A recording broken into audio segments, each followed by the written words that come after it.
Salut à tous, on se retrouve pour une vidéo sur Illustrator. Nous allons voir comment mélanger les formes entre elles, les soustraire, les additionner, etc. grâce au Pathfinder. C'est parti. Alors pour ça, ça va être assez simple. On va déjà commencer par aller dans Fenêtre, Pathfinder, afin d'afficher notre fenêtre de mode de forme. Ce sont les 4 symboles ici qu'on va utiliser. Ceux d'en dessous sont un peu plus spécifiques. Donc en général, on arrive à nos fins simplement avec ces 4-là.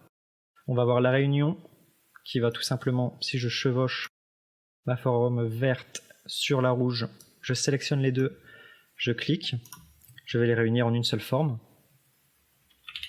Je vais pouvoir utiliser la soustraction, donc je vais supprimer ma forme verte et ne garder que la rouge. Je vais également pouvoir garder uniquement l'intersection, donc ça va être la partie des deux formes qui se chevauchent, en cliquant ici, ou alors utiliser l'exclusion, qui est tout simplement donc l'inverse de l'intersection, c'est-à-dire qu'on va supprimer l'intersection uniquement, comme ceci. Et on voit bien que notre forme rouge est devenue comme ma forme verte avec son contour noir. Maintenant, si on veut que ce soit la forme rouge qui prend le dessus, donc que l'ensemble devient rouge, ça va se jouer au niveau des plans. C'est-à-dire que là, j'ai ma forme verte qui passe par-dessus, donc c'est elle qui domine. Si je viens faire disposition et arrière-plan, je la mets en arrière. Si maintenant je viens faire une réunion, on voit bien que c'est ma forme rouge qui prend le dessus. Et pour terminer, on va aussi pouvoir faire des formes composées.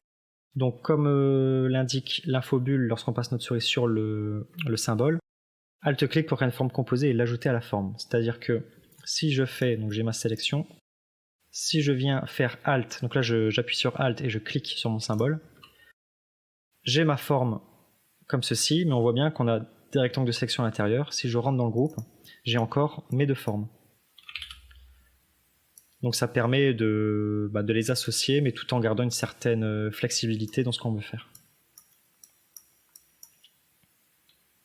Si donc par exemple je décide de déplacer ma forme et que là maintenant ça me convient, je vais pouvoir sortir de mon groupe, resélectionner ma forme, et là vous voyez que j'ai maintenant décomposé. Et là je vais pouvoir créer une forme finale qui est unique.